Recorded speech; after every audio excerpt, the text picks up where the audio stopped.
ഇന്ന് നമ്മൾ മർക്കോസിൻ്റെ സുവിശേഷം 2-ാം അധ്യായം അതിൻ്റെ 1 മുതൽ 12 വരെയുള്ള വാക്യങ്ങളിൽ നിന്നാണ് ചില കാര്യങ്ങൾ ചിന്തിക്കാൻ പോകുന്നത്. നമുക്ക് വളരെ പരിചയമുള്ള ഭാഗമായത് യേശു കർത്താവ് 4 ആൾ ചുമന്നുകൊണ്ടുവന്ന പക്ഷപാതക്കാരനെ സൗഖ്യമാക്കുന്ന രംഗമാണ് ഈ ഭാഗത്തുള്ളത്. സുപരിചിതമായ ഈ ഭാഗം ഞാൻ തുടക്കത്തിൽ ആ വചനങ്ങളെല്ലാം വായിക്കുന്നില്ലെങ്കിലും നമുക്ക് പഠനത്തോടുള്ള ബന്ധത്തിൽ ചില വാക്യങ്ങളൊക്കെ ഞാൻ അതിനിടയ്ക്ക് വായിച്ചു കൊള്ളാം. ഒന്നാമത്തെ വാക്യം തുടങ്ങുന്നത്, ചില ദിവസം കഴിഞ്ഞ ശേഷം പിന്നെയും കഫർന്നഹൂമിൽ ചെന്ന് അവൻ വീട്ടിലുണ്ടെന്ന് ശ്രുതിയായി എന്ന. നോക്കണം, ഇവിടുത്തെ വാക്കുകളൊക്കെ ശ്രദ്ധിക്കേണ്ടതാണ്. ചില ദിവസം കഴിഞ്ഞ ശേഷം, അപ്പം പിന്നെയും എന്നൊക്കെ പറയുമ്പോൾ അവൻ ഇതിനു മുമ്പ് ഇവിടെ വന്നിട്ടുണ്ട്. എന്നിട്ടിവിടെ നമ്മൾ കാണുന്നത്, ഒരു സാധാരണ വായനയിൽ വായിച്ചു പോയാൽ നമ്മൾ വിചാരിക്കുന്നത് അവൻ വീട്ടിൽ ഉണ്ടെന്ന് ശ്രുതിയായി എന്ന് കേൾക്കുമ്പം അത് യേശുവിൻ്റെ വീടാണെന്ന് തോന്നും. എന്നാൽ യേശുവിൻ്റെ പരസ്യ ശുശ്രൂഷ കാലയളവിൽ തനിക്ക് സ്വന്തമായ ഒരു വീട് ഉണ്ടായിരുന്നില്ല എന്നുള്ളത് നമുക്കറിയാം. മത്തായി 8:20 ലൂക്കോസ് 9:58 യേശുവിനെ അനുഗമിക്കാൻ വന്ന ഒരു ശാസ്ത്രിയോട് കർത്താവ് തന്നെ അത് പറയുന്നുണ്ട്. കുറുനരികൾക്ക് കുഴിയും ആകാശത്തിലെ പറവകൾക്ക് കൂടും ഉണ്ട്, മനുഷ്യപുത്രനോ തലചായ്പാൻ ഇടമില്ല. അതൊരു ഭംഗിവാക്കായിട്ട് യേശു പറഞ്ഞതല്ല, ഒരു യാഥാർത്ഥ്യമായിരുന്നു. യേശുവിന് ആ കാലയളവിൽ വീടുണ്ടായിരുന്നില്ല. അതുകൊണ്ട് ഇത് സീമോന്റെയും അന്ത്രയോസിൻ്റെയും വീടായിരിക്കാമെന്നാണ് വേദപണ്ഡിതന്മാരുടെ ഒക്കെ അഭിപ്രായം. ഇത് വെറും ഒരു അഭിപ്രായമല്ല, 1-ാം അധ്യായത്തിൽ തന്നെ അതിന് പിന്തുണയ്ക്കുന്ന ചരിത്രപരവും സന്ദർഭോചിതവുമായ തെളിവുകളുണ്ട്. 1-ന്റെ 29 മുതൽ 34 വരെ വായിച്ചാൽ നിങ്ങൾക്ക് ആ കാര്യം ബോധ്യമാകും. ഞാനത് ഡീറ്റെയിൽ ആയിട്ട് എടുത്ത് പറയുന്നില്ല, ഇമ്പോർട്ടൻ്റ് ആയിട്ടൊരു കാര്യമല്ലല്ലോ. എങ്കിൽ പോലും 29-ാം വാക്യത്തിൽ യേശു തൻ്റെ പരസ്യ ശുശ്രൂഷയിൽ ആദ്യമായി സന്ദർശിച്ച വീട് കഫർന്നഹൂമിലെ തൻ്റെ ശിഷ്യന്മാരായ ഈ സീമോൻ പത്രോസിൻ്റെയും അന്ത്രയോസിൻ്റെയും ആയിരുന്നുവെന്ന് നമുക്ക് കാണുവാൻ സാധിക്കും. അവിടെ എത്തിയപ്പോൾ ആദ്യം പനി പിടിച്ച് കിടന്ന പത്രോസിൻ്റെ അമ്മായിയമ്മയെ സുഖപ്പെടുത്തുന്നത് നമുക്ക് കാണാം. പിന്നീട് ആ മുഴുവൻ പട്ടണവും ആ വീട്ടുവാതിൽക്ക് തടിച്ചുകൂടിയെന്നാണ് നമ്മൾ വായിക്കുന്നത്. യേശു അവിടെ അനേകം ഭൂതങ്ങളെ പുറത്താക്കുകയും നാനാവിധത്തിലുള്ള രോഗികളെ സൗഖ്യമാക്കുകയും ചെയ്തതായിട്ടും അവിടെ റെക്കോർഡ് ചെയ്തിട്ടുണ്ട്. അതുകൊണ്ട് യേശു അവിടെ എത്തുമ്പോഴൊക്കെ തൻ്റെ പ്രധാന പ്രവർത്തന കേന്ദ്രമായി ഈ സ്ഥലത്ത് തുടർന്നുവെന്ന് വേണം കരുതാൻ. അത് യുക്തിസഹമാണ്. യേശു കഫർന്നഹൂമിനെ തൻ്റെ ഹോം ടൗൺ ആയിട്ടും സ്വീകരിച്ചിരുന്നു. അതിന് വേറെ പല കാരണങ്ങളുണ്ട്. ഇതിൽ പ്രധാനമായിട്ട് നമുക്കറിയാം, ഈ സ്ഥലം എന്ന് പറയുന്നത് ഈജിപ്തിനെ ദമസ്കസുമായി ബന്ധിപ്പിക്കുന്ന ഒരു പ്രധാന അന്താരാഷ്ട്ര വ്യാപാര കടൽപാതയുടെ തീരത്താണ് സ്ഥിതി ചെയ്യുന്നത്. ഇവിടെ യാത്രക്കാരുടെയും വ്യാപാരികളുടെയും പട്ടാളക്കാരുടെയും ഒക്കെ നിരന്തരമായ സാന്നിധ്യമുള്ള ഒരു പട്ടണമായിരുന്നത്. അതിൻ്റെ തന്ത്രപ്രധാനമായ സ്ഥാനവും വൈവിധ്യപൂർണമായ സമൂഹത്തിൻ്റെ സ്വാധീനവും കാരണം യേശുവിൻ്റെ പഠിപ്പിക്കലുകൾ ആ കാലത്ത് പ്രാദേശിക അതിർത്തികൾക്കപ്പുറത്തേക്ക് എത്തിച്ചേരാൻ സഹായിച്ചുവെന്ന് നമുക്കറിയാൻ സാധിക്കും. അടുത്ത വാക്യത്തിലേക്ക് വരുമ്പോൾ 2-ാം വാക്യത്തിൽ കാണുന്നത് മുമ്പിലത്തേതുപോലെ തന്നെ, അതായത് 1-ാം അധ്യായത്തിൽ സംഭവിച്ചതുപോലെ തന്നെ യേശു ആ വീട്ടിലുണ്ടെന്ന് കേട്ടപ്പോൾ വാതിൽക്കൽ പോലും ഇടമില്ലാത്തവണ്ണം പലരും അവിടെ വന്നു കൂടിയെന്നാണ്. എന്നാൽ അവൻ അവരോട് തിരുവചനം പ്രസ്താവിച്ചുവെന്നാണ് നമ്മൾ ആ വാക്യത്തിൽ കാണുന്നത്. നമുക്കറിയാം, അവൻ പോയിടത്തെല്ലാം ആളുകൾ രോഗശാന്തിക്കും ഭൂതങ്ങളെ പുറത്താക്കാനും ഒക്കെ വേണ്ടിയാ ഓടിക്കൂടുന്നത്. എന്നാൽ വചനം പ്രസംഗിക്കുക എന്നതായിരുന്നു യേശു കർത്താവിൻ്റെ പ്രാഥമിക ലക്ഷ്യം. അത് വാക്കിലൂടെയും തൻ്റെ പ്രവൃത്തിയിലൂടെയും ദൈവരാജ്യത്തിൻ്റെ സന്ദേശം കൈമാറുവാനാണ് യേശു ഫോക്കസ് ചെയ്തിരുന്നത്. അങ്ങനെ വചനം സംസാരിച്ചു കൊണ്ടിരിക്കുമ്പോൾ 3-4 വാക്യങ്ങളിൽ നമ്മൾ കാണുന്ന ഭാഗമാണ് ഇന്നത്തെ ഈ പോർഷനിലുള്ള ഏറ്റവും ഇമ്പോർട്ടൻ്റ് ആയിട്ടുള്ള രംഗം. അവിടെ 4 പേർ ചേർന്ന് ഒരു പക്ഷപാതക്കാരനെ ചുമന്ന് അവൻ്റെ അടുക്കൽ കൊണ്ടുവരുന്ന രംഗം കാണാം. ആൾക്കൂട്ടം കാരണം യേശുവിൻ്റെ അടുത്തെത്താൻ അവർക്ക് കഴിയുന്നില്ല. അവരെന്തോ ചെയ്തു? മേൽപ്പുര പൊളിച്ച് തുറന്ന് ആ പക്ഷപാതക്കാരനെ കിടക്കയോട് ഇറക്കി വെച്ചു എന്നാണ് അവിടെ നമ്മൾ വായിക്കുന്നത്. നമ്മുടെ ഇന്നത്തെ സാഹചര്യത്തിൽ ഇതല്പം വിചിത്രമായിട്ട് നമുക്ക് തോന്നാം. കാരണം അത് എങ്ങനെയാ സാധ്യമാകുന്നത്? മേൽപ്പുര പൊളിച്ച് ഇറക്കിയെന്നൊക്കെ പറയുമ്പോൾ നമ്മുടെ വീടൊക്കെ ഒന്ന് ഭാവനയെ കണ്ടാൽ അത് സാധ്യമല്ല. എന്നാൽ 1-ാം നൂറ്റാണ്ടിൽ യേശു ക്രിസ്തുവിനോടൊപ്പം ജീവിക്കുകയും അവിടുത്തെ ശുശ്രൂഷയ്ക്ക് സാക്ഷികളാകുകയും ചെയ്ത ശിഷ്യന്മാർ എഴുതി വെച്ച കാര്യമായത്. പ്രൈമറി ഡേറ്റയാണെന്ന് നമ്മൾ മനസ്സിലാക്കണം. പ്രൈമറി ഡേറ്റ എന്ന് പറയുമ്പോൾ അത് ആധികാരിക രേഖകൾ തന്നെയാണ്. അതുകൊണ്ട് യേശു പക്ഷപാതക്കാരനെ സൗഖ്യമാക്കി എന്നത് കേവലം ഒരു കെട്ടുകഥയല്ല. അവര് പുരമുകളിൽ കൂടി മേൽപ്പുര പൊളിച്ച് ഇറക്കിയെന്നുള്ളതും ഒരു കെട്ടുകഥയല്ല. കഫർനഹൂമിലെ ഭവനത്തിൽ വെച്ച് നടന്ന സംഭവമാണത്. ഇവിടെ നമ്മളെ ചിന്തിപ്പിക്കുന്നത് പുരുഷാരം നിമിത്തം ആ യേശുവിനോട് സമീപിച്ച് കൂടായികയാൽ അവനിരുന്ന സ്ഥലത്തിൻ്റെ മേൽപ്പുര പൊളിച്ച് അവർ ആ പക്ഷപാതക്കാരനെ കിടക്കയോടെ ഇറക്കി വെച്ചു എന്നുള്ളതാണല്ലോ. നമ്മുടെ ഇന്നത്തെ ബിൽഡിംഗ് സ്ട്രക്ചർ വെച്ച് നോക്കുമ്പം ഞാൻ പറഞ്ഞതുപോലെ അതിനെ നമുക്ക് വിലയിരുത്താൻ പ്രയാസമുണ്ട്. എന്നാൽ അവരുടെ വീടുകളുടെ മേൽക്കൂര മൂവബിൾ ആയിരുന്നുവെന്ന് വേണം മനസ്സിലാക്കാൻ. കാരണം അവരാ ചെയ്ത പ്രവൃത്തി, ആ കാര്യത്തെക്കുറിച്ച് ഈ ഭാഗത്ത് നമ്മൾ വായിക്കുമ്പോൾ, മറ്റെവിടെയെങ്കിലും വായിക്കുമ്പോൾ ആരും അവിടെ ഒഫൻഡഡ് ആയിട്ട് നമ്മൾ കാണുന്നില്ല. എന്നാൽ അവർ ആ മേൽപ്പുര പൊളിച്ചു തുറന്നത് ശ്രമകരമായിരുന്നില്ല എന്നതിനർത്ഥമില്ല. വളരെ പ്രയാസപ്പെട്ടാണ് അവരത് ചെയ്തത്. അവരുടെ മേൽക്കൂരയിലേക്ക് സാധാരണയായി പുറത്തെ ഒരു പടിക്കെട്ടിലൂടെ വേണം പ്രവേശിക്കാൻ. അങ്ങനെ കഴിയുമായിരുന്നു. അപ്പോസ്തല പ്രവൃത്തി 10 നമ്മൾക്കറിയാം, പത്രോസ് തോൽക്കൊല്ലനായ സീമോന്റെ വീട്ടിലെ മാളികപ്പുറത്ത് പ്രാർത്ഥിക്കാൻ കയറിയെന്ന് നമ്മളിവിടെ വായിക്കുന്നുണ്ട്. മലയാളത്തിൽ അത് വെൺമാടം എന്ന് പറയുന്നുണ്ടെങ്കിലും ഇംഗ്ലീഷിൽ അത് പുരമകളിൽ എന്ന് തന്നെയാണ് എഴുതിയിരിക്കുന്നത്. Peter went upon the house top to pray എന്നാണ് നമ്മൾ ഇംഗ്ലീഷ് വായിക്കുന്നത്. അത് ഓടോ മൺകട്ടയോ കൊണ്ടാണ് നിർമ്മിച്ചിരുന്നതെന്ന് നമുക്കറിയാം. പ്രത്യേകിച്ച് കഫർനഹൂം, ഞാൻ പറഞ്ഞല്ലോ, കുറച്ച് ഡെവലപ്ഡ് ആയിട്ടുള്ള ഒരു പട്ടണമായിരുന്നു അത് പലതുകൊണ്ടും. അവിടെ അങ്ങനെ ഓട്, മൺകട്ട ഇവയൊക്കെ ഉപയോഗിച്ചുള്ള റൂഫ് ടോപ്പ് ഉണ്ടായിരുന്നു എന്ന് വേണം മനസ്സിലാക്കാൻ. അതുകൊണ്ട് അത് തുറക്കാൻ കഴിയുമായിരുന്നു. തളർവാദ രോഗിയുടെ സുഹൃത്തുക്കൾ ആ മേൽപ്പുര പൊളിച്ച് തുറന്നു എന്നൊരു പദം കൂടി നമ്മളിവിടെ മലയാളത്തിലും വായിക്കുന്നുണ്ടത്. അതിലെ അവരുടെ സുഹൃത്തിനെ യേശുവിൻ്റെ അടുക്കൽ ഇറക്കി വിടുകയായിരുന്നു എന്ന് കാണാം. ആ തളർവാദ രോഗിയുടെ സുഹൃത്തുക്കളുടെ ദൃഢനിശ്ചയത്തെയും വിശ്വാസത്തെയുമാണ് നമ്മളിവിടെ അപ്രീഷിയേറ്റ് ചെയ്യേണ്ടത്. മേൽക്കുര പൊളിച്ചത് പഴയ പടിയിലാക്കാൻ അവർക്ക് കഴിയുമായിരുന്നു, അതവർ വിശ്വസിച്ചിരുന്നു. എന്നാൽ പക്ഷപാതക്കാരനെ സൗഖ്യമാക്കുവാൻ യേശുവിനു മാത്രമേ കഴിയുള്ളൂ എന്ന് കൂടി അവർ വിശ്വസിച്ചു. ഒരുപക്ഷെ പല വൈദ്യന്മാരാൽ ഏറിയോന്ന് സഹിച്ച 12 സംവത്സരമായി രക്തസ്രവക്കാരിയായിരുന്ന ഒരു സ്ത്രീയെക്കുറിച്ച് നമ്മൾ സുവിശേഷത്തിൽ കേട്ടിട്ടുണ്ടല്ലോ. ഈ മനുഷ്യനും അതുപോലെ ചെയ്യാവുന്നതെല്ലാം ചെയ്ത് പരാജയപ്പെട്ട ഒരുവനായിരുന്നിരിക്കാം. എന്തായാലും യേശുവിന് അവനെ സൗഖ്യമാക്കുവാൻ കഴിയുമെന്ന് അവൻ്റെ സ്നേഹിതന്മാർ ഉറച്ച് വിശ്വസിച്ചിരുന്നു.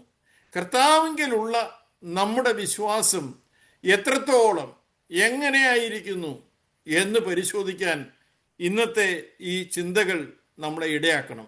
അല്ലെങ്കിൽ കഥ കേട്ടിരുന്നേച്ച് പോകുവാനല്ല, നമ്മുടെ ജീവിതത്തോട് ഇതിനെ ഒന്ന് റിലേറ്റ് ചെയ്ത് നമുക്കൊന്ന് മനസ്സിലാക്കുവാനിടയാകട്ടെ സഹോദരങ്ങളെ. ഇനിയാണ് അവരാരും പ്രതീക്ഷിക്കാത്ത കാര്യം അവിടെ സംഭവിക്കുന്നത്. യേശു ആ തളർവാദ രോഗിയെ സൗഖ്യമാക്കുന്നതിന് പകരം ആ തളർവാദ രോഗിയുടെ പാപങ്ങൾ ക്ഷമിക്കുന്നതാണ് നമ്മൾ 5-ാം വാക്യത്തിൽ കാണുന്നത്. അവിടെ യേശു അവരുടെ വിശ്വാസം കണ്ടിട്ട് പക്ഷപാതക്കാരനോട്, മകനെ, നിന്റെ പാപങ്ങൾ മോചിച്ച് തന്നിരിക്കുന്നു എന്ന് പറഞ്ഞു. നമുക്കറിയാം, അവനാകട്ടെ, അവനെ കൊണ്ടുവന്നവരാകട്ടെ, അവിടെ കൂടിയിരുന്ന പുരുഷാരമാകട്ടെ, ഇനി നമ്മളും അവിടെ ഉണ്ടായിരുന്നെങ്കിൽ എല്ലാവരും പ്രതീക്ഷിച്ചത് യേശുവിങ്കിൽ നിന്നും അവന് സൗഖ്യം ലഭിക്കുമെന്നുള്ളതാണ്. എന്നാൽ നമ്മൾ കാണുന്നതിൽ നിന്നും വ്യത്യസ്തമായി കാണാനും പ്രവർത്തിക്കാനുമുള്ള യേശുവിൻ്റെ വേറിട്ട വ്യക്തിത്വമാണ് ഇവിടെ നമുക്ക് മനസ്സിലാക്കുവാൻ കഴിയുന്നത്. ഇവിടുത്തെ വിവരണം അനുസരിച്ച് ഈ പക്ഷപാതക്കാരൻ ഒരു കുട്ടിയൊന്നുമല്ല, ഒരു കൊച്ചു കുഞ്ഞൊന്നുമല്ല. എന്നാൽ യേശു അവനെ വിളിക്കുന്നത് നോക്കിക്കേ, മകനെ, നിന്റെ പാപങ്ങൾ മോചിച്ച് തന്നിരിക്കുന്നു. നോക്കണേ, ഇങ്ങനെ പറയുമ്പോൾ അത് കേവലം അവരറിയുന്ന 30 വയസ്സുള്ള നസ്രയത്തിലെ തച്ചൻ്റെ മകൻ്റെ വാക്കുകളായിരുന്നില്ലെന്ന് തീർച്ചയായും ആ പുരുഷാരത്തിന്, അവിടെ കൂടിയ ശാസ്ത്രിമാർക്കും പരീശന്മാർക്കും ഒക്കെ തോന്നിക്കാണും. വാസ്തവത്തിൽ യേശുവിൻ്റെ വാക്കുകളും അത്ഭുത പ്രവൃത്തികളും എല്ലാം താൻ ആരെന്ന് ജനത്തോട് വെളിപ്പെടുത്തുന്നവരായിരുന്നുവെന്ന് ഈ സംഭവം ഉടനീളം വായിക്കുമ്പോൾ നമുക്ക് മനസ്സിലാക്കും. അത് നമ്മളോട് സംസാരിക്കുന്നുണ്ട്. യേശുവിന് ആ 4 പേരെ നോക്കിയപ്പോൾ അവരുടെ വിശ്വാസം കാണാൻ കഴിഞ്ഞു എന്നുള്ളതാ മറ്റുള്ളവരിൽ നിന്നെല്ലാമുള്ള പ്രത്യേകത. പുറമേയുള്ളതൊക്കെ കാണാൻ നമുക്ക് കഴിവുണ്ട്, എന്നാൽ യേശുവിന് അവരുടെ വിശ്വാസം കാണാൻ കഴിഞ്ഞു. തങ്ങളുടെ സുഹൃത്തിനെ യേശുവിൻ്റെ അടുക്കൽ കൊണ്ടുവരുവാനുള്ളവരുടെ ധീരവും ദൃഢനിശ്ചയപരവുമായ പ്രവൃത്തി അവർക്ക് യഥാർത്ഥ വിശ്വാസമുണ്ടെന്ന് തെളിയിക്കുന്നതായിരുന്നു. എന്നാൽ ഞാൻ പറഞ്ഞതുപോലെ, മകനെ, നിന്റെ പാപങ്ങൾ മോചിച്ച് തന്നിരിക്കുന്നുവെന്ന യേശുവിൻ്റെ മറുപടി അല്ല അവർ ആരും പ്രതീക്ഷിച്ചിരുന്നത്. പ്രാർത്ഥനയിലുടനീളം നമ്മളൊക്കെ ആഗ്രഹിക്കുന്നതും നമ്മുടെ പ്രത്യക്ഷത്തിലുള്ള പ്രശ്നത്തിനുള്ള പരിഹാരമല്ലേ? എന്നാൽ നമ്മുടെ അടിസ്ഥാന പ്രശ്നം എന്താണെന്നും അതിനുള്ള പരിഹാരം തൻ്റെ പക്കൽ ഉണ്ടെന്നും ബോധ്യപ്പെടുത്താൻ യേശു ഈ സന്ദർഭം ഉപയോഗിക്കുക. നമ്മൾ ഈ കഥയോട് ചേർന്ന് നമ്മുടെ ജീവിതത്തെ വെച്ചുകൊണ്ട് അത് മനസ്സിലാക്കിക്കൊണ്ട് മുന്നോട്ട് പോകണം.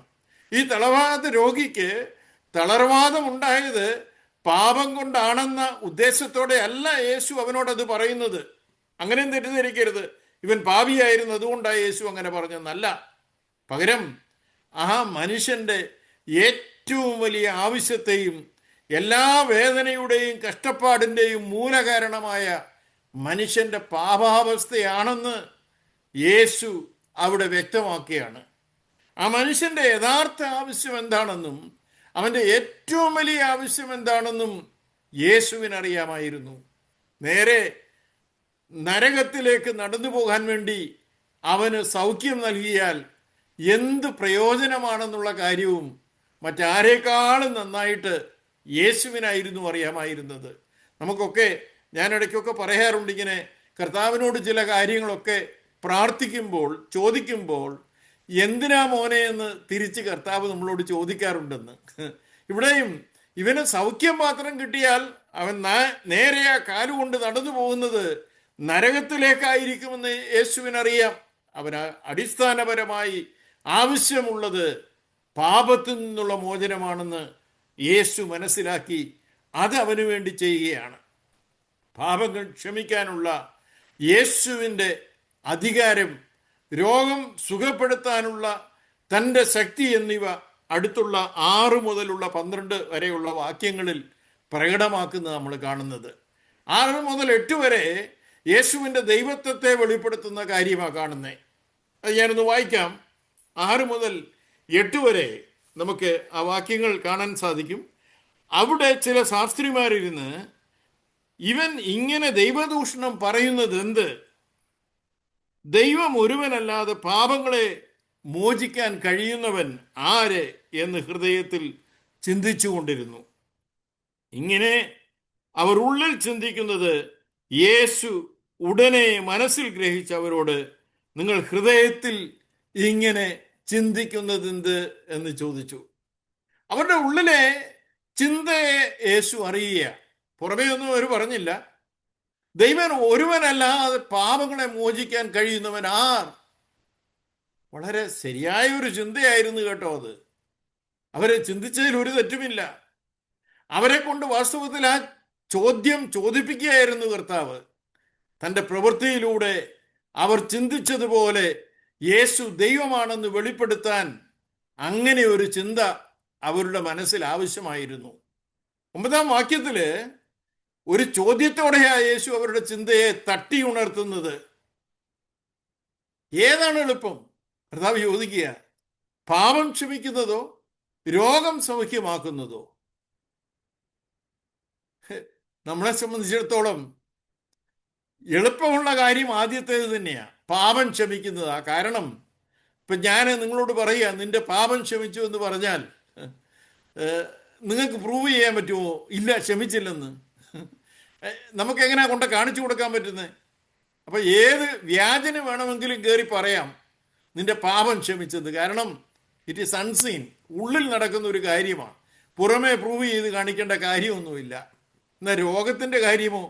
ഞാൻ പറയാം, യേശുവിൻ്റെ നാമത്തിൽ എഴുതേക്ക് മകനെന്നും പറഞ്ഞ് ഒരു പക്ഷപാതക്കാരനെ പിടിച്ച് പൊക്കിയാലോ അവന് സൗഖ്യം കിട്ടിയില്ലേ എങ്ങനെ ഇരിക്കും? ഇപ്പോൾ പ്രയാസമുള്ള കാര്യം തീർച്ചയായിട്ടും സൗഖ്യമാക്കുന്നത് തന്നെയാണെന്ന് പ്രത്യക്ഷത്തിൽ നമുക്ക് തോന്നാം. എന്നാൽ ഇവിടുത്തെ കോണ്ടക്സ്റ്റിൽ നമ്മൾ മനസ്സിലാക്കേണ്ടത് പ്രയാസമായ കാര്യം പാപം ക്ഷമിക്കുക എന്നുള്ളത് തന്നെയാണ്. കാരണം അത് പ്രയാസമായിരിക്കുന്നത് യേശുവിന് കഴിവ് കുറവുണ്ടായതുകൊണ്ടല്ല, എന്നെപ്പോലെ ബലഹീനായ ഒരു മനുഷ്യനൊന്നുമല്ല യേശു. മറിച്ച് അവിടെ യേശുവിൻ്റെ അധികാരത്തെ അംഗീകരിക്കാത്ത ശാസ്ത്രിമാരെയും പരീശന്മാരെയും അത് ബോധ്യപ്പെടുത്താനുള്ള പ്രയാസത്തെക്കുറിച്ചാണ് യേശു അവിടെ സൂചിപ്പിച്ചത്. യേശുവിൻ്റെ വാക്കുകൾ ശ്രദ്ധിച്ചാൽ അത് നമുക്ക് മനസ്സിലാവും. 10-11 വാക്യങ്ങളിൽ അവിടെ നമ്മൾ കാണുന്നത്, എന്നാൽ ഭൂമിയിൽ പാപങ്ങളെ മോചിപ്പാൻ മനുഷ്യപുത്രന് അധികാരമുണ്ട് എന്ന് നിങ്ങൾ അറിയേണ്ടതിന്. അവൻ പക്ഷപാതക്കാരനോട് പറയുക, എഴുന്നേറ്റ് കിടക്കയെടുത്ത് വീട്ടിലേക്ക് പോക. യേശുവിൻ്റെ ലക്ഷ്യം ഭൂമിയിൽ പാപങ്ങളെ മോചിപ്പാൻ മനുഷ്യപുത്രന് അധികാരമുണ്ടെന്ന് അവരെ അറിയിക്കുകയായിരുന്നു. ആ സമയത്ത് അവർ മനസ്സിലാക്കണം തൻ്റെ അധികാരത്തെക്കുറിച്ച്, താൻ ആരാണ് എന്നതിനെക്കുറിച്ച്. തളർവാദ രോഗിയായ ആ മനുഷ്യനെ ഒരു വാക്കുകൊണ്ട് സൗഖ്യമാക്കാൻ കഴിവുള്ളവൻ അവരുടെ പാപങ്ങളെ മോചിപ്പാൻ അധികാരമുള്ള മനുഷ്യപുത്രനാണെന്ന് യേശു തെളിയിക്കുകയായിരുന്നു. യേശു പറഞ്ഞ മനുഷ്യപുത്രൻ ആരാണെന്ന് മതപണ്ഡിതന്മാരായ ശാസ്ത്രിമാർക്കും പരീശന്മാർക്കും ഒരുപക്ഷെ അവിടെ കൂടിയിരുന്ന യഹൂദന്മാരായ പുരുഷാരത്തിനും മനസ്സിലായി കാണും. നിങ്ങൾ ശ്രദ്ധിച്ചു കാണും, പാപങ്ങളെ മോചിക്കാൻ അധികാരമുള്ള തന്നെ അവരുടെ മുമ്പിൽ യേശു പരിചയപ്പെടുത്തുന്നത് മനുഷ്യപുത്രൻ എന്നാണ്. എന്തുകൊണ്ടാണ് യേശു തന്നെ മനുഷ്യപുത്രൻ എന്ന് അഭിസംബോധന ചെയ്തത്? മനുഷ്യപുത്രൻ എന്ന് അഭിസംബോധന ചെയ്തതിൻ്റെ കാരണം, ചിലർ ചിന്തിക്കുന്ന പോലെ, അയ്യോ ഞാൻ ഒരു സാധാരണ മനുഷ്യനാണ്, നിങ്ങളെപ്പോലെയാണ് എന്ന് തൻ്റെ എളിമ വെളിപ്പെടുത്താനൊന്നുമല്ല. നമ്മളങ്ങനെയൊക്കെ പറയാറുണ്ടല്ലോ, വിലയേറിയ കർത്താവിൻ്റെ എളിയ ദാസൻ. ചിലരത് അറിയാതെ എളിയ കർത്താവിൻ്റെ വിലയേറിയ ദാസൻ എന്നും പറയാറുണ്ട്. യേശു അതുപോലെ തന്നെ മനുഷ്യരുടെ മുൻപിൽ ഒരുവനായി എളിമപ്പെടുത്താൻ വേണ്ടിയിട്ടൊന്നുമല്ല മനുഷ്യപുത്രൻ എന്ന് അവിടെ ഉപയോഗിച്ചത്. ഇവിടുത്തെ സന്ദർഭം നമ്മൾ മറന്നു പോകരുത്. ദൈവം ഒരുവനല്ലാതെ പാപത്തെ മോചിപ്പാൻ കഴിയുന്നവൻ ആരെന്ന് ഹൃദയത്തിൽ ചിന്തിച്ചുകൊണ്ടിരിക്കുന്ന ഒരു കൂട്ടം ആളുകളോടാണ് യേശു ഇവിടെ സംസാരിക്കുന്നത്. മനുഷ്യരുടെ പാപം മോചിക്കാൻ അധികാരമുള്ള ആളാണ് താനെന്ന് അവരോട് വെളിപ്പെടുത്താൻ വേണ്ടി പറയുകയാണ്, ഞാൻ മനുഷ്യപുത്രനാണെന്ന്. ഞാൻ പറഞ്ഞല്ലോ, മനുഷ്യപുത്രൻ ആരെന്ന് പറഞ്ഞത് അവർക്ക് മനസ്സിലായി കാണും. ആരാണ് ഈ മനുഷ്യപുത്രൻ? അതിന് നമ്മൾ ദാനിയേൽ പ്രവചനത്തിലേക്ക് പോകണം. ദാനിയേലിൻ്റെ പുസ്തകത്തിൽ മനുഷ്യപുത്രൻ എന്നത് ഒരു ദർശനത്തിൽ ദാനിയേൽ കാണുന്ന ഒരു സ്വർഗീയ രൂപത്തെയാണ്. ദാനിയേൽ 7-ാം അധ്യായം അതിൻ്റെ 13-14 വാക്യങ്ങളിൽ നമുക്കത് കാണുവാൻ സാധിക്കും. ആകാശമേഘങ്ങളിൽ അവനൊരു വയോധികന്റെ അടുത്ത് ചെല്ലുന്നത് നമുക്ക് കാണാം. ഈ വയോധികൻ എന്നുള്ളത് ഇംഗ്ലീഷിൽ he came to the ancient of days, അങ്ങനെയാ കിങ് ജെയിംസ് വെർഷനുണ്ട്. എന്നാൽ അത് ന്യൂ ലിവിങ് ട്രാൻസ്ലേഷനിൽ he approached the ancient one, പുരാതനായവന്റെ അടുത്ത് എന്ന് കാണുവാൻ സാധിക്കും. നമുക്കിന്ന് പുതിയ നിയമ വിശ്വാസികൾ എന്ന നിലയിൽ അത് മനസ്സിലാകും. ആ വയോധികൻ അല്ലെങ്കിൽ പുരാതൻ നായവൻ എന്ന് പറയുന്നത് പിതാവാം ദൈവമാണെന്ന് നമുക്ക് വളരെ വ്യക്തമായി മനസ്സിലാക്കാം. ആ ദൈവത്തിങ്കിൽ നിന്ന് തുടർന്ന് നമ്മൾ അവിടെ വായിക്കുന്നത്, ദാനിയേൽ പ്രവചനത്തിൽ വായിക്കുന്നത്, സകല വംശങ്ങളും ജാതികളും ഭാഷക്കാരും അവനെ സേവിക്കേണ്ടതിന് അവന് ആധിപത്യവും മഹത്വവും രാജ്യത്വവും ലഭിച്ചു. അവൻ്റെ ആധിപത്യം നീങ്ങിപ്പോകാത്ത നിത്യാധിപത്യവും അവൻ്റെ രാജ്യത്വം നശിച്ചു പോകാത്തതുമാകുന്നുവെന്ന് അവിടെ ദാനിയേൽ എഴുതി വച്ചിട്ടുണ്ട്. ദാനിയേൽ ദർശിച്ച മനുഷ്യപുത്രൻ മറ്റാരുമല്ല, അത് യഹൂദന്മാർ കാത്തിരിക്കുന്ന വാഗ്ദത്ത മസിഹയാണ്. അതേക്കുറിച്ചാണ് യേശു അവിടെ ആ യഹൂദ സമൂഹത്തോട്, ആ ക്രൗഡിനോട്, അതിൻ്റെ മധ്യത്തിലുള്ള മതപണ്ഡിതന്മാരോട്, ശാസ്ത്രിമാരോട്, പുരോഹിതന്മാരോട് പറഞ്ഞത്, ഭൂമിയിൽ പാപങ്ങളെ മോചിക്കാൻ മനുഷ്യപുത്രന് അധികാരമുണ്ടെന്ന്. ചുരുക്കത്തിൽ യേശു പറഞ്ഞത് ഒരു ദൈവദൂഷണമായിരുന്നില്ല എന്ന് യേശു അവരോട് പറയുക. ദാനിയേൽ ദർശനത്തിൽ കണ്ട മനുഷ്യപുത്രനാണ് അവനെന്ന് യേശു സധൈര്യം അവരോട് പ്രഖ്യാപിക്കുക. സുവിശേഷങ്ങളിൽ യേശു തന്നെ 85 പ്രാവശ്യം മനുഷ്യപുത്രനെന്ന് അഭിസംബോധന ചെയ്തിട്ടുണ്ട്. ഞാൻ ഇന്നലെ ഇത് പഠിച്ചപ്പോൾ ഞാൻ പ്രത്യേകം ഇരുന്ന് ഓരോ സുവിശേഷവും 4 സുവിശേഷങ്ങളും എണ്ണി നോക്കി തിട്ടപ്പെടുത്തിയതായത്. കാരണം എനിക്കൊരു ക്യൂരിയോസിറ്റി തോന്നി. അപ്പോഴാണ് മനസ്സിലായത് കർത്താവ് ഇവിടെ എല്ലാം ഉപയോഗിച്ചിരിക്കുന്ന ഈ ടേം, ഈ ഒരു കാര്യം ആ യഹൂദന്മാരെ മനസ്സിലാക്കാൻ വേണ്ടി തന്നെ ആയിരുന്നു. അവൻ ഭൂമിയിൽ പാപങ്ങളെ മോചിക്കാൻ അധികാരമുള്ള സാക്ഷാൽ ദൈവമാണെന്ന് അവരോട് സധൈര്യം പറയുകയായിരുന്നു.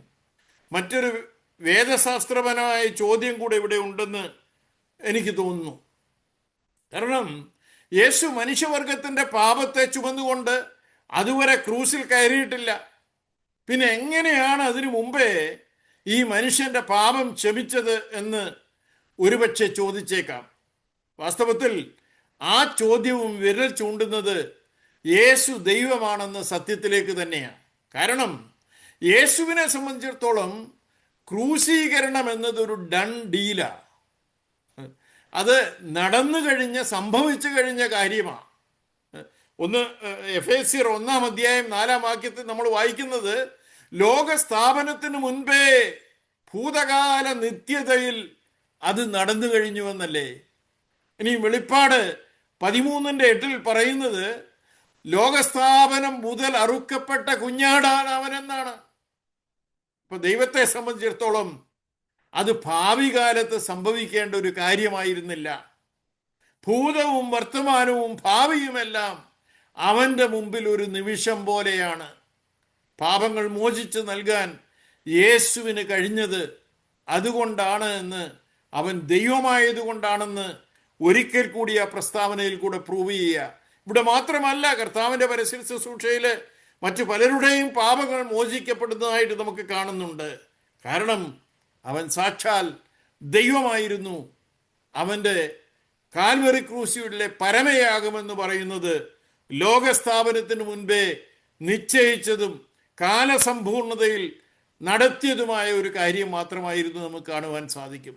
നമ്മുടെ ഇടയിൽ ഒരു തെറ്റായ ധാരണയുണ്ട്. നമ്മുടെ രോഗങ്ങളും മറ്റ് പ്രശ്നങ്ങളുമൊക്കെ പരിഹരിക്കപ്പെടാത്തത് ദൈവം മുൻപാകെ നമ്മൾ ഒരുപക്ഷെ നേരെ ചൊവ്വേ ശരിയാകാത്തത് കൊണ്ടായിരിക്കുമെന്ന്. ഇപ്പം നമ്മൾ പ്രാർത്ഥിച്ചിട്ടൊരു മറുപടി കിട്ടിയില്ലെങ്കിൽ ദൈവദാസന്മാരെ ചിലരെങ്കിലും ഒക്കെ പറയാറുണ്ട്, കുറെ കൂടി ഇരുന്ന് പ്രാർത്ഥീര്, താഴ്ത്തി പ്രാർത്ഥീര്, കുറച്ചുകൂടി ഇരുന്ന് ഉപവസിക്ക്. ഒടുവിൽ ഒന്നും ശരിയാകാതെ വരുമ്പോൾ പിന്നെയും ഈ മനുഷ്യൻ ഇത് പറയും, അയ്യോ ഞാൻ ശരിയായിട്ടില്ല. പാട്ടുകാരനും പാടുന്നുണ്ടല്ലോ, ജീവിതം ഇന്നും ശരിയായിട്ടില്ല അയ്യോ എന്ന് പറഞ്ഞ് പാടുമല്ലോ. എനിക്ക് ഒന്നും ശരിയാക്കാൻ പറ്റുന്നില്ലല്ലോ, ദൈവം എന്നെ അക്സെപ്റ്റ് ചെയ്യുന്നില്ലല്ലോ. അങ്ങനെ ആകപ്പാടെ കുറ്റബോധത്തിൽ ദൈവസന്നിധിയിലുള്ള വിശ്വാസം തന്നെ ഇല്ലാതാകുന്നത് കാണുവാൻ സാധിക്കും. എൻ്റെ പ്രിയ സഹോദരങ്ങളെ, ഇത് കേവലം ഒരു റിലീജിയസ് തോട്ടാണ്, മതചിന്തയാണ്. പാഗൻ ബിലീഫിൽ നിന്ന് നമുക്ക് ലഭിച്ചിട്ടുള്ളതാണ് ഇതെല്ലാം.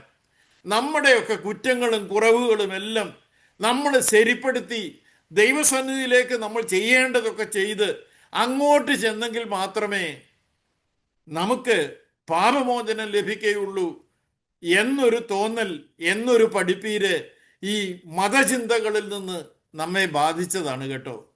ഇവിടെ നോക്കിക്കേ, ഈ സന്ദർഭത്തിൽ തന്നെ അവർക്ക് മുൻപേ പിന്നെയും കഫർന്നഹൂമിലേക്ക് വന്നത് യേശുവാണ്. അല്ലാതെ ഇവര് യേശു കർത്താവ് വരാൻ വേണ്ടി കാത്തിരിക്കുമൊന്നും ആയിരുന്നില്ല. അവിടെ ഉണ്ടെന്നറിഞ്ഞപ്പോൾ അവർ വന്നതാ അവിടേക്ക്. നമ്മുടെ പാപപരിഹാരത്തിന് സ്വർഗമഹിമകളെ വിട്ട് ഈ താണലോകത്തിലേക്ക് ഇറങ്ങി വന്നത് നമ്മളെല്ലാവരും കൂടെ ഇരുന്ന് പ്രാർത്ഥിച്ചത് കൊണ്ടൊന്നുമല്ല. അവൻ മുന്നമേ നമ്മെ സ്നേഹിച്ചത് കൊണ്ട് പാപപരിഹാരത്തിൻ്റെ ശിക്ഷ ഏറ്റുവാങ്ങാനായി അവൻ നമ്മുടെ അരികിലേക്ക് ഇറങ്ങി വരികയായിരുന്നു. എല്ലാം അവൻ നമ്മൾക്കായി ഒരുക്കിയതായിരുന്നു. രോഗസൗഖ്യമല്ല, പാപമോചനമാണ് മനുഷ്യവർഗത്തിന് അടിയന്തരമായും അടിസ്ഥാനപരമായും വേണ്ടതെന്ന് അവൻ അറിഞ്ഞുകൊണ്ടാണ് നമ്മുടെ ഇടയിൽ വചനം ജഡമായി വസിച്ചതെന്ന് നമ്മൾ മറന്നു പോകരുത്. അവനിൽ വിശ്വസിക്കുന്നവർക്ക് അത് ഗ്യാരണ്ടീഡാണ്. ആ കിടക്കയെടുത്ത് നടന്നു പോകുന്നവൻ അതിൻ്റെ തെളിവാണ് സഹോദരങ്ങളെ. സംശയാലുക്കളായ പുരുഷാരമൊടുവിൽ ഇങ്ങനെ ഒരു നാളും കണ്ടിട്ടില്ലല്ലോ എന്ന് പറഞ്ഞ് ദൈവത്തെ മഹത്വപ്പെടുത്തിയെന്നാണ് ആ അവസാനം ആ വചനത്തിൽ കാണുന്നത്. നോക്കണേ, ഏതൊരു പ്രവൃത്തിയുടെയും അൾട്ടിമേറ്റ് റിസൾട്ട്, പേർപ്പസ് എന്താണെന്ന് ചോദിച്ചാൽ ദാറ്റ് ഷുഡ് ഗ്ലോറിഫൈ ഗോഡ്. ഇവിടെയും നമ്മൾ കാണുന്നത് അതാണ്. അവർ ദൈവത്തെ മഹത്വപ്പെടുത്തി എന്ന് കാണുവാൻ സാധിക്കും. വിശ്വാസമില്ലാത്ത പുരുഷാരം പോലും ദൈവത്തെ മഹത്വപ്പെടുത്തുകയാണ്. അങ്ങനെയുള്ള പ്രവൃത്തികളാണ് നമ്മുടെ ജീവിതത്തിൽ നടക്കേണ്ടത്. ഞാൻ ഈ ചിന്തകൾ ഇവിടെ അവസാനിക്കുമ്പോൾ ഞാൻ നിങ്ങളോട് ചോദിക്കട്ടെ, ദൈവത്തിൻ്റെ പരിശുദ്ധാത്മാവിന് നമ്മോടൊന്ന് ചോദിക്കാനുള്ളത് തന്നെയാണ് എൻ്റെ ചോദ്യമായി ഞാൻ ചിന്തയിൽ കൊണ്ടുവന്നത്. ഇവിടെ ചില സംഭവങ്ങൾ നമ്മൾ കണ്ടല്ലോ, ചില കഥാപാത്രങ്ങളെ നമ്മൾ കണ്ടല്ലോ. ഈ കൂട്ടത്തിൽ ആരുടെ കൂട്ടത്തിൽ നമ്മൾ പെടും? അവിടെ വേണ്ട ഒരു വീട്, നമ്മുടെ വീടുമായിട്ടൊന്ന് കമ്പയർ ചെയ്ത്, ഈ വീടുമായിട്ട് കഫർന്നഹൂമിലെ ശീമോന്റെയും അന്ത്രയോസിന്റെയും വീടും നമ്മുടെ വീടും തമ്മിലുള്ള സാമ്യം എന്തുവാ, വ്യത്യാസം എന്തുവാ? ഞാൻ ചോദിച്ച സമയം കളയുന്നില്ല, നിങ്ങൾ തീരുമാനിച്ചാൽ മതി. അവിടെ ആരൊക്കെ കൂടി വരാറുണ്ട് നമ്മുടെ വീട്ടിൽ? യേശു ആ വീട്ടിൽ വരാറുണ്ടോ? ഇവിടെ വരുന്നവർക്ക് നമ്മുടെ വീടിൻ്റെ മേൽക്കൂര വല്ലതും പൊളിച്ചാൽ നമ്മുടെ മനോഭാവം എന്തായിരിക്കും? ഇവിടെ നടക്കുന്ന പ്രവൃത്തികൾ കണ്ട് അതിൽ ദൈവത്തെ മഹത്വപ്പെടുത്താൻ നമ്മുടെ ഭവനത്തിന് കഴിയുന്നുണ്ടോ? ഇല്ലെങ്കിൽ ഇന്നത്തെ ചിന്തകൾ നമ്മളോടാണ്. നമ്മുടെ ഭവനം ഒരു ഓപ്പൺ ഹോമായി കർത്താവിന് വേണ്ടി തുറന്നു കൊടുക്കുവാൻ, അത് മുഖാന്തരം നമ്മുടെ ചുറ്റുപാടുമുള്ളവർക്ക് അവിടേക്ക് ഓടി വരുവാനുള്ള സ്വാതന്ത്ര്യം, എന്തിനും വേണ്ടി തയ്യാറെടുക്കുവാനുള്ള ആ ഒരു ഒരുക്കം നമ്മുടെ ഭവനങ്ങൾക്കുണ്ടാകട്ടെ എന്ന് ഞാൻ പ്രാർത്ഥിക്കുക. ഇനി മറ്റൊരു കൂട്ടരാണല്ലോ ക്രൗഡ്. എപ്പോഴും എല്ലാം കാണാനായിട്ട് ഓടിക്കൂടുന്നവർ. അവർക്ക് വേറൊന്നും വേണ്ട, അത്ഭുതങ്ങൾ കണ്ടാൽ മതി. ആൾക്കൂട്ടം അതിനുവേണ്ടി കൂടുകയാണ്. പലപ്പോഴും അവരൊരു തടസ്സമാണ് ദൈവപ്രവർത്തിക്ക് എന്നുള്ളത് നമ്മളിവിടെ കണ്ട് ഞാൻ അതും അങ്ങനെ ചുരുക്കി അങ്ങ് പോവുകയാണ്. ഇത് കഴിഞ്ഞേച്ച് ഒരു പക്ഷപാതക്കാരൻ, അവൻ്റെ കാര്യം ഒന്ന് ആലോചിച്ച് നോക്കി. അവൻ്റെ സ്ഥാനത്ത് നമ്മളെ ഒന്ന് കാണുവാൻ സാധിക്കുമോ? ഒരു പക്ഷേ അവനെപ്പോലെ നമുക്ക് ശാരീരിക വൈകല്യമൊന്നും ഉണ്ടായിരിക്കുകയില്ല. എന്നിരുന്നാലും പലതരത്തിലുള്ള രോഗങ്ങൾ നമുക്കുമില്ലേ, നമ്മുടെ കൂട്ടത്തിലുള്ളവർക്കില്ലേ? അങ്ങനെയുള്ളവർക്ക് യേശുവിൻ്റെ സാന്നിധ്യം അനുഭവിക്കാനും സൗഖ്യം പ്രാപിക്കാനും ഇന്ന് നമുക്കിടയാകട്ടെ. അതിനേക്കാൾ ഉപരി നമ്മുടെ പ്രൈമറി നീഡ് എന്നുള്ളത് പാപത്തിൽ നിന്നുള്ള മോചനമായിരുന്നു എന്ന് മനസ്സിലാക്കുവാൻ നമുക്ക് കഴിയട്ടെ. ഈ പാപത്തിൽ നിന്നുള്ള മോചനം എന്ന് പറയുമ്പോഴും നമ്മൾ വിചാരിക്കും നമ്മൾ രക്ഷിക്കപ്പെട്ടവരാണല്ലോ എന്ന്. 1 യോഹന്നാൻ 1:8 മുതൽ 10 വരെ നിങ്ങൾ വായിച്ചു നോക്കണം. നമ്മളാരും നമ്മളെ തന്നെ വഞ്ചിക്കരുത്. പാപമില്ല എന്ന് നമ്മൾ പറയുന്നുവെങ്കിൽ നമ്മളെ വഞ്ചിക്കുകയാണ്. കർത്താവിൻ്റെ രക്തം നമ്മളെ എല്ലാം നമ്മുടെ പാപം പോക്കി നമ്മെ ശുദ്ധീകരിക്കട്ടെ എന്ന് നമുക്ക് പ്രാർത്ഥിക്കാം. നീ ഇതിനേക്കാളൊക്കെ പ്രധാനപ്പെട്ടതാണ് ആ 4 സ്നേഹിതന്മാർ. പ്രിയമുള്ളവരെ, നമ്മുടെ ഇടയിൽ ഈ പക്ഷപാതക്കാരനെ പോലെ കിടക്കുന്നവരെ, അങ്ങനെയുള്ള സാധുക്കളെ നമുക്ക് കണ്ടെത്തി അവരെ യേശുവിലേക്ക് കൊണ്ടുവരുവാൻ, അവരെ കർത്താവിൻ്റെ മക്കളാക്കി തീർക്കുവാൻ, കർത്താവിനെ ഏൽപ്പിക്കുവാൻ നമുക്കൊരു ഉത്തരവാദിത്വമില്ലേ? ആ ചുമതല ഏറ്റെടുക്കുവാൻ നമുക്ക് കഴിയുന്നുണ്ടോ? ഇല്ലെങ്കിൽ ഇന്നത്തെ വചനകേഴി അതിന് നിങ്ങളെ സഹായിക്കട്ടെ എന്ന പ്രാർത്ഥനയോടെ ഞാൻ ഈ ചിന്തകൾ ഇവിടെ അവസാനിപ്പിക്കുന്നു. ദൈവമായ കർത്താവ് നമ്മെ ഏവരെയും സഹായിക്കട്ടെ. ആമേൻ.